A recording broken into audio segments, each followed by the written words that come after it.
এমনিই কি এনার নাম গন্ধরাজ? বাড়িতে যদি থাকে একখানা, রান্নাঘর গন্ধে করবে ম ম। হ্যালো বন্ধুরা, আশা করি সকলে খুব ভালো আছো। আহারে বিহারেতে আজ আমি তোমাদের সাথে শেয়ার করব দুর্দান্ত স্বাদের একখানা রেসিপি, গন্ধরাজ ভাত, যা গরমে শরীরকে তো ঠান্ডা রাখবে, তার সঙ্গে সঙ্গে উপকরণও লাগবে মাত্র কয়েকটি। গন্ধরাজ ভাত বানানোর জন্য আজ আমি এখানে ব্যবহার করব বাসমতি চাল। আমি এখানে নিয়ে নিয়েছিলাম প্রায় 1.5 কাপ পরিমাণে বাসমতি চাল। আজকের রান্নার জন্য কিন্তু আমাদের এখানে বাসমতি চালেরই প্রয়োজন। যদি গোবিন্দভোগ চাল ব্যবহার করে থাকো, সেক্ষেত্রে গোবিন্দভোগ চালের মধ্যে যেহেতু সুন্দর একটা গন্ধ আছে, তার সঙ্গে সঙ্গে গন্ধরাজ লেবুর মধ্যে একখানা স্ট্রং ফ্লেভার আছে, তাই কে কাকে ডমিনেট করবে, মানে ভীষণই কন্ট্রাডিক্ট হয়ে যাবে। তার জন্য কিন্তু আজ আমি এখানে বাসমতি চালটাই ব্যবহার করব। চালটাকেও মোটামুটি আমি দেখো 2 থেকে 3 বার মতো ভালোভাবে ধুয়ে পরিষ্কার করে নিলাম। এরপর এটা সিদ্ধ হওয়ার জন্য বসিয়ে দিচ্ছি বেশ খানিকটা পরিমাণে জল। একটা বড় পাত্রের মধ্যে একটু বেশি পরিমাণে জল আমি এখানে বসিয়ে দিলাম। গ্যাসের ফ্লেম অন করে এখানে দিয়ে দেবো বেশ কিছু গোটা মশলা। দিয়ে দিলাম এখানে 2খানা মতো তেজপাতা, ছোট্ট এক টুকরো দারচিনি, সামান্য একটুখানি লবণ, তার সঙ্গে দিয়ে দেবো সামান্য একটুখানি সাদা তেল, যাতে চালটা কোনোভাবে গলে না যায় বা স্টিকি না হয়ে যায়। আর তার সঙ্গে সঙ্গে অ্যাড করে দিলাম সামান্য একটুখানি ইয়েলো ফুড কালার। এই কালারটা কিন্তু পুরোপুরি অপশনাল, তোমরা না চাইলে নাও দিতে পারো। আমি অ্যাড করলাম কারণ দেখতে ভীষণই সুন্দর লাগবে। সমস্তটাকে দিয়ে ভালোভাবে মিশিয়ে একবার ভালো করে কিন্তু আমাদের ফুটিয়ে নিতে হবে, মানে যাতে সমস্ত মশলার ফ্লেভার ভালোভাবে কিন্তু জলের মধ্যে চলে আসে। আর জলটা ভালোভাবে যখন ফুটে আসবে, তারপরে আমরা অ্যাড করে দেবো ওই ধুয়ে রাখা চালটা। মশলা কিন্তু আমি এখানে বেশি কিছু ব্যবহার করিনি, জাস্ট তেজপাতা আর দারচিনিটা ছাড়া বাকিগুলো কিন্তু মানে নুন, সাদা তেল আর একটুখানি কালার অ্যাড করেছি। খুব বেশি মশলা কিন্তু এই রান্নায় লাগবে না, অথচ খেতে হবে অসাধারণ। চালটা দিয়ে ভালো করে একবার নাড়াচাড়া করে দেবো, আর মাঝে মাঝেই কিন্তু একটু করে নাড়াচাড়া করব, যাতে কোনোভাবে চালটা নিচে না লেগে যায়। বাই চান্স যদি জলের পরিমাণ কমও মনে হয়, চাইলে জল কিন্তু পরে একটু অ্যাডও করতে পারো। ভালোভাবে ফুটিয়ে এটাকে মোটামুটি 80% অবধি কুক করে নিতে হবে। চালটাকে কিন্তু আমাদের এখানে ম্যাক্সিমামটাই কুকড করে নিতে হবে। আমার মনে হলো চালটা এখনও হয়নি, আর চালটা কুকড হতেও মোটামুটি বলতে পারে আমার 12 থেকে 14 মিনিট মতো সময় লেগে গিয়েছিল। দেখো মোটামুটি প্রায় 80% অবধি কিন্তু কুকড হয়ে গেছে। এরপর গ্যাসের ফ্লেম অন করে এটাকে নামিয়ে ঠান্ডা হতে দেব। চালটা এখানে ম্যাক্সিমামটাই কুকড করে রাখলাম, বাকিটা কিন্তু আমরা বাকি রান্নার প্রসেসে করব। এরপর এটাকে নামিয়ে ভালো করে কিন্তু আমাদের জল ঝরিয়ে নিতে হবে। ওপর থেকে কিন্তু আর কোনো ঠান্ডা জল বা কোনো কিছু কিন্তু অ্যাড করব না। আমি তার জন্য এটাকে দিয়ে দিলাম স্ট্রেনারে, আর মাঝে মাঝেই নাড়াচাড়া করে চালটাকে একটুখানি উল্টে পাল্টে শুকিয়ে নিতে হবে, যাতে কোনোভাবে এটা স্টিকি না হয়ে যায়। এইভাবে স্ট্রেনারে দিয়ে একটু উল্টে পাল্টে মাঝে মাঝেই কিন্তু ভেপারটা বের করে নিতে হবে। আর এই ভেপার থাকা অবস্থাতেও চালটা কিন্তু খানিকক্ষণ কুকডও হয়ে যাবে। আর যে গোটা মশলাগুলো দিয়েছিলাম, মানে তেজপাতা আর দারচিনি, সেগুলোকেও কিন্তু সেপারেট করে দেবো, যাতে আমাদের পরে কিন্তু রান্নায় আর এই গোটা মশলাগুলোর প্রয়োজন হবে না। অলরেডি চালের মধ্যে সুন্দর একটা কালারও চলে এসছে, ফ্লেভারটাও কিন্তু সুন্দরভাবে অ্যাড হয়ে গেছে।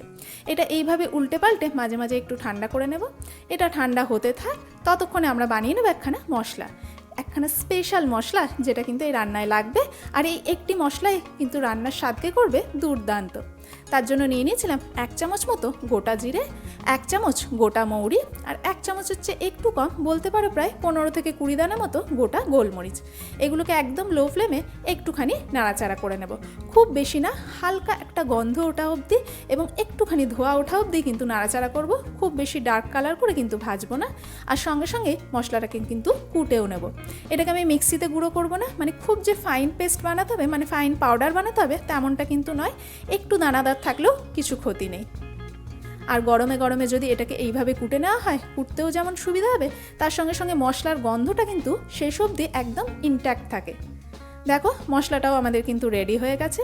আর আমি এখানে নিয়ে নিয়েছিলাম 2খানা মতো গন্ধরাজ লেবু, তবে একখানাই আমার এখানে প্রয়োজন, আর একখানা ব্যবহার করব গার্নিশিংয়ের জন্য। আর নিয়ে নিয়েছি এখানে বেশ খানিকটা পরিমাণে পুদিনা পাতা, যেটাকে ভালো করে ধুয়ে নিয়েছি, আর বেশ অনেকগুলো পরিমাণে কাঁচা লঙ্কা, যেটুকু মাছ থেকে স্লিট করে কেটে নিয়েছিলাম। চালটাও দেখো ততক্ষণে আমাদের ভালোভাবে ঠান্ডাও হয়ে এসছে। তবে নিচের যে বাটির মধ্যে জলটা ছিল, সেটাকে কিন্তু আমি আলাদা করে দিয়েছি, কারণ জলের ভেপারে চালটা কিন্তু গলে যেতে পারে। তাই অবশ্যই জলটা ফেলে দিয়ে চালটাকে উল্টে পাল্টে কিন্তু ঠান্ডা করে নিতে হবে। এরপর আমরা চলে এসেছি মেন রান্নায়। তার জন্য কড়াই দিয়ে দিলাম একটুখানি মতো সাদা তেল। একটুখানি বলতে আমি এখানে মোটামুটি 3-4 চামচ মতোই সাদা তেল ব্যবহার করেছি, খুব বেশি তেল কিন্তু এখানে লাগবে না। তার মধ্যে দিয়ে দিলাম 1 চা চামচ মতো কালো সর্ষে, আর যে কাঁচা লঙ্কাগুলো স্লিট করে রেখেছিলাম সেটাকে দিয়েও হালকা নাড়াচাড়া করে অ্যাড করে দিলাম এখানে পুদিনা পাতাটা। পুদিনা পাতাটাও এখানে একটু বেশি পরিমাণে নিতে হবে, তবে পুদিনাটাকে কিন্তু এখানে আমরা একটু ভেজেই ব্যবহার করব আজকে, একদম কাঁচা পুদিনা ব্যবহার করব না। পুদিনার ফ্লেভারটা তো থাকবে, কিন্তু এইভাবেই আজ আমরা ব্যবহার করব। কোনোদিন যদি পুদিনা পাতা এইভাবে ভেজে না ব্যবহার করে থাকো, একবার এই রান্নাটার জন্য ট্রাই করে দেখো, খেতে কিন্তু অসাধারণ লাগে। কাঁচা লঙ্কা আর পুদিনাটাকে আমি হালকা জাস্ট একটুখানি নাড়াচাড়া করে নিয়েছিলাম, আর সঙ্গে সঙ্গে কিন্তু গ্যাসের ফ্লেম অফ করে দিয়েছি। এরপর আমি একে একে অ্যাড করে দিলাম প্রথমে ওই সিদ্ধ করে রাখা চালটা, মানে ভাতটা। এরপর আমি অ্যাড করছি এখানে ওই যে গন্ধরাজ লেবু, তার জেসটা, যেটাকে আমি একটুখানি গ্রেট করে নিচ্ছি। এখানে লেবুর কিন্তু শুধু সবুজ অংশটাই আমাদের ব্যবহার করতে হবে, সাদা অংশটা যাতে কোনোভাবেই না আসে সেটা কিন্তু চেষ্টা করো, কারণ সাদা অংশটা গ্রেট হয়ে গেলে ভাতটা কিন্তু খেতে তিতো হয়ে যাবে। তাই গোটা গায়ের যে সবুজ অংশটা সেটাকে ঘুরিয়ে ফিরিয়ে আমি ভালো করে গ্রেট করে নেব। দেখো, লেবুর সবুজ অংশটা ভালোভাবে গ্রেট করে নিয়েছি, আর এই জেসটা যদি ব্যবহার করে থাকো ফ্লেভারটা কিন্তু অসাধারণ আসে। এরপরে এর মধ্যে ব্যবহার করব লেবুর রস। তার জন্য গন্ধরাজ লেবুটাকে আমি অর্ধেক করে টুকরো করে কেটে নিয়েছিলাম, আর যেহেতু লেবুর সাইজটা অনেকটা বড়, তাই আমি কিন্তু আজকে মানে একটা লেবুর অর্ধেকটাই কিন্তু এখানে ব্যবহার করব। যদি তোমাদের কাছে লেবুর সাইজ ছোট হয়ে থাকে তাহলে তোমরা কিন্তু গোটা লেবুখানায় ব্যবহার করো। তবে লেবুর রস বের করতে একটুখানি কসরত করতে হবে, যেহেতু গন্ধরাজ লেবু একটু শক্ত হয়, তাই একটু চিপে চিপে রসটা বের করে নিতে হবে। পাতিলেবুর মতো অনেকটা পরিমাণ রস হয়তো এর মধ্যে থাকে না, তবে হ্যাঁ, ভালো করে চিপে নিংড়ে নিলে বেশ খানিকটা পরিমাণে কিন্তু রস পাওয়া যাবে। আর আমি ছাঁকনির মধ্যে এই কারণেই নিয়ে নিচ্ছি, যাতে যেটুকু বীজ বেরোবে সেটা কিন্তু আর ভাতের মধ্যে আসবে না। ভালোভাবে চিপে আমি মোটামুটি অর্ধেকটা লেবুরই রস কিন্তু এখানে নিয়ে নিয়েছি। ব্যাস, আর কিন্তু লেবুর রস আমি এখানে ব্যবহার করব না, অলরেডি আমি লেবুর জেসটা ব্যবহার করেছি। এরপর আমি দিয়ে দিচ্ছি ওই কুটে রাখা মশলাটা, সেটাও মোটামুটি 1 চামচের থেকে একটুখানি বেশি পরিমাণে অ্যাড করলাম, আর দিয়ে দেবো আন্দাজ মতো লবণ। অলরেডি আমি চালটা সিদ্ধ করার সময় নুন অ্যাড করেছি, তবে লেবুর রসও দিয়েছি, সেই আন্দাজে আমি নুনটা আবার অ্যাড করলাম। আর এরপর আমি গ্যাসের ফ্লেম অন করে ভালোভাবে মিক্স আপ করব। এই সমস্ত উপকরণগুলো দেওয়ার সময় আমি কিন্তু গ্যাসের ফ্লেমটা অফ করে রেখেছিলাম, যাতে কোনোভাবে চালটা নিচে না লেগে যায় বা কাঁচা লঙ্কার পুদিনাটা খুব বেশি পুড়ে না যায়। জাস্ট ওটাকে একটু বলতে পারো সটে করে নিয়েছিলাম। এরপর ভালোভাবে চালটাকে কিন্তু সমস্ত মশলার সাথে মিশিয়ে দিতে হবে। খুব বেশি মশলা কিন্তু আমাদের এই রান্নায় প্রয়োজন নেই। যে মশলাটা আমরা বানিয়েছিলাম সেই মশলাটা, মানে যার মধ্যে 3খানা গোটা জিরে, মৌরি আর গোটা গোলমরিচ, একদম পারফেক্ট ব্যালেন্স স্বাদ নিয়ে আসবে কিন্তু এই গন্ধরাজ ভাতে।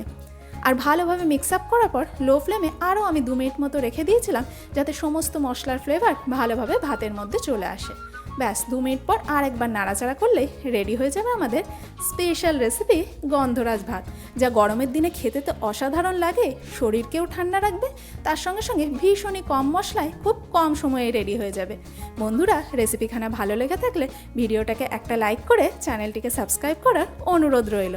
আর যদি ফেসবুক থেকে দেখে থাকো, পেজটিকে অবশ্যই ফলো করো। আর এই গন্ধরাজ ভাতখানা আমি সার্ভ করেছিলাম জাস্ট সিম্পল রায়তার সাথে। টকটক ভাতখানা খেতে কিন্তু লাগছিল অসাধারণ। তোমরা চাইলে কিন্তু মালাই কোপ্তা বা আলুর দমের সাথেও সার্ভ করতে পারো।